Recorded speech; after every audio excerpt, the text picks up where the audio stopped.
everyone, welcome back to my channel. I hope you are all doing great.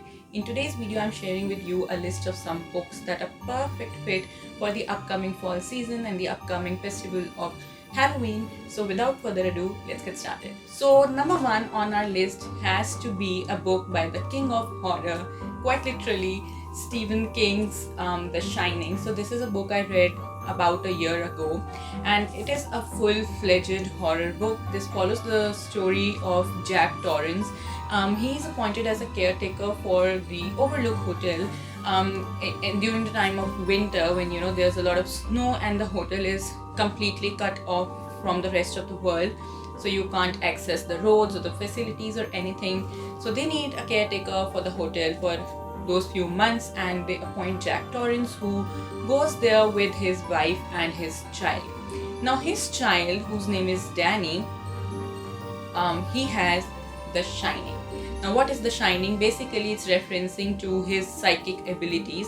So time and again Danny sees, like, he has visions. And what are those visions? They are actually, he sees stuff that has happened at the hotel in the past. So he sees all that, and things of course start getting very creepy. Supernatural happenings are happening, and on top of all of this, Jack's mental health is deteriorating minute by minute, and all of this just creates an atmosphere of danger, of terror. And I think that is why this is the perfect read for this time of the year when it's almost Halloween. And if you are into full-fledged horror books or even psychological horror, then this is a very well-written book and you should definitely get this one.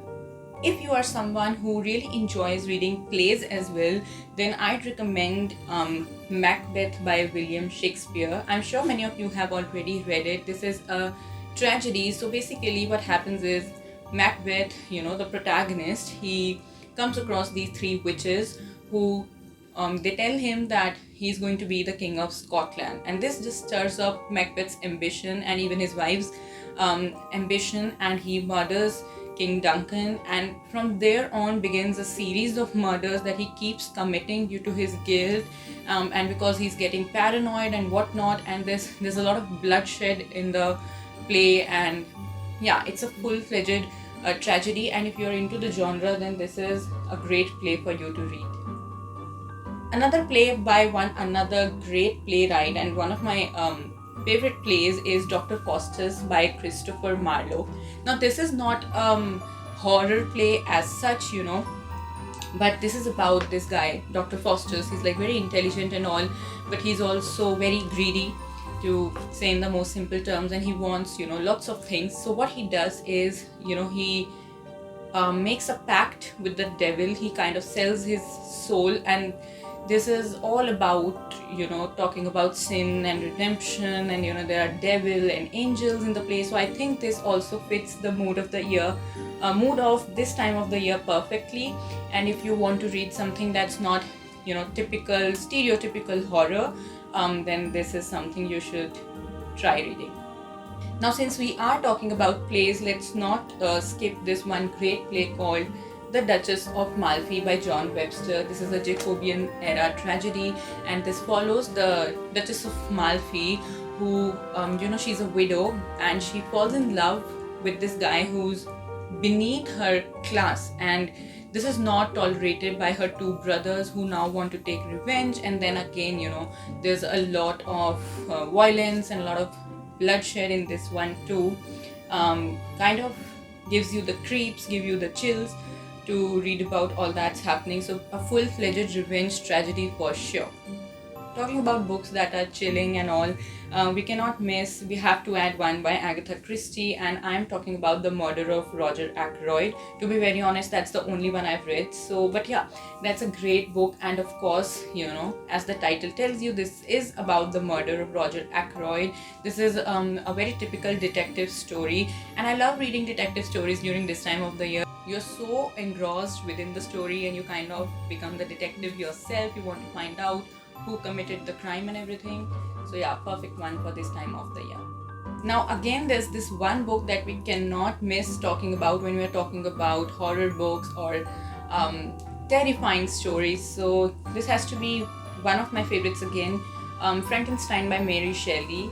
I think this is a very popular story, and most of you know about this. So there's this guy, a scientist, who creates a human being, just that it's not very much like a human being, and that terrorizes him, ironically. So I'm not going to tell you much about it because I don't want to spoil it for you, but I think this is one book that's a must for Halloween season. Now, Halloween is not much of a thing in India, but I see videos of other people in other countries who actually celebrate Halloween, and I've seen a couple of people dressed up as Frankenstein as well. So, talking about Halloween reads, horror reads, we cannot miss this book.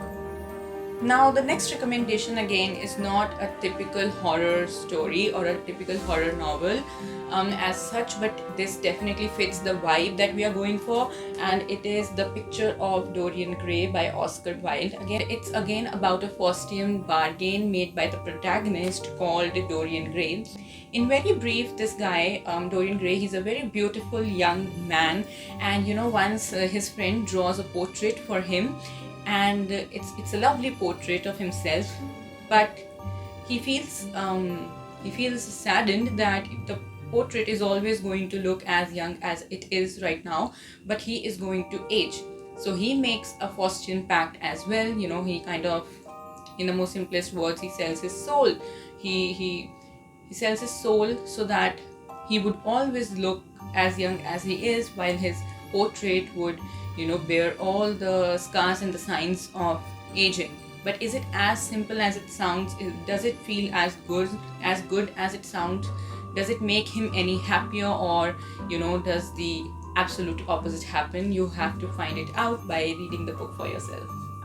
Another book that actually kind of gave me the creeps has to be Miss Peregrine's Home for Peculiar Children. Now, it's been very long since I want to read the sequels to this one as well, but that's not happening.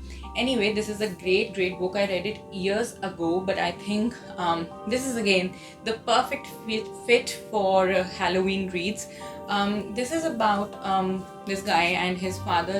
His grandfather tells him about a home where there are very special kind of children with very strange abilities, and he always thinks that it's not true unless he actually finds out that home and he finds out the children. And for example, there's this girl who can conjure up fire with her hands. There's this kid who can levitate. There's a kid with bees in his stomach. So very Halloweeny kind of characters. But the most creepy thing about the book was this thing about a time loop and how they're all just stuck within that loop of one day. And this was the first time that I read about such a concept. Of course, after that we've seen the representation of time loops and everything in lots of web series and even books, but this was the first time that I read of such a concept. So it was very chilling for me, and very interesting at the same time, and this is one book that you should not miss. Now, if you are someone who can absolutely not tolerate reading revenge tragedies, reading about bloodshed and violence, or if you are just not a fan of the horror genre, but you still want to partake in the vibe of this time of the year, if you still want to feel all Halloweeny, then I have two books for you that still fit the genre of horror, but with a little bit of comedy mixed in it. So the first one is a book that I read way back in school, and I absolutely enjoyed reading it. It is called The Canterville Ghost, again by Oscar Wilde. So this is about this family who moved to a castle, and they're told that it's haunted, but it doesn't matter to them, and they don't believe in ghosts and all, and they settle in there. But soon enough they start seeing signs of a ghost being present, and guess what? They are still not terrified of it. Instead, the kids from that family, they create a ghost or something, and they scare the actual ghost itself. So yeah, it's a very humorous story, but it still involves a ghost and all the elements of horror. Just that it won't creep you out. Instead, it will make you laugh out loud. So by the end, it also turns out to be a very, very heartwarming story as well. Overall, a great read, and it's also great for people who don't like to read very thick, very big books. It's basically a short story, not even a novella, a short story. And yeah, you should definitely read this. Now, another book that has a bit of comedy mixed in it, it's not as humorous, I'd say, as the Canterville Ghost, but it still has scenes that would make you laugh. It is called The Invisible Man by H.G. Wells. Now, I think this fits the genre of science fiction. It's what he was known for. So there's again this scientist who has devised the formula for invisibility, but the only problem is that he himself has become invisible now, and that kind of creates lots of funny scenes in the book that I absolutely enjoyed reading. But by the end of it, things kind of start getting serious, and you start seeing how, if this happens, if invisibility becomes a real thing in the real world, how terrifying it could get for the society as a whole. So by the end of it, it delves into all those serious things, but the middle of the book is all full of very, very funny happenings. I found them funny, at least. And yeah, so all in all, the story is great. It would keep you hooked till the last line of the book, and you won't regret reading this one. So those were all my recommendations for books for this scary season, horror season, Halloween time, whatever you want to call it. I tried keeping the list as diverse as I could. I included some, stereotypical horror books, some which fall into the category of psychological horror, some that are horror comedy, and I kept a mix of novels, short stories, and plays. So there has to be something that you find will suit your tastes. I hope you do. I hope this video was useful for you. So go ahead and stock up on these books for the fall season, and I'll see you in the next video. Bye.